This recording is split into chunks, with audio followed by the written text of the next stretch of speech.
எல்லாரும் சந்தோஷமா இருக்கீங்களா? நமக்கு சுதந்திரம் கிடைச்சு நம்ம எல்லாரும் என்ன செய்யணும்? சுதந்திர நாட்டில் வாழ்ந்துட்டு இருக்கோம். சரியா? இந்த சுதந்திரத்துக்காக அவங்க பாடுபட்ட வீரமும் தியாகமும் உழைப்பும் ஈடு இணை இல்லாதது. அதை வார்த்தைகளால் வர்ணிக்க இயலாம். சரியா? இப்போ அந்த சுதந்திரத்தினோட சம்பந்தப்பட்ட ஒரு கவிதையை கூறி எனது உரையை நிறைவு சுதந்திர தின விழா நல்வாழ்த்து.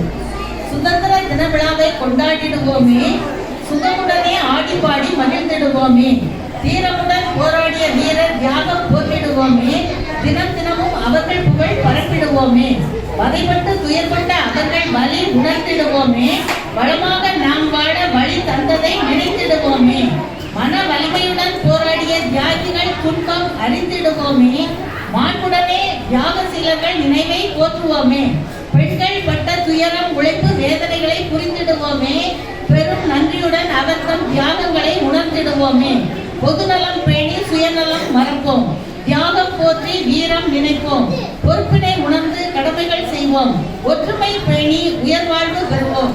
என்றும் அன்புடன் பாலசுந்தரி, வட்டார கல்வி அலுவலர், ஸ்ரீவைகுண்டம்.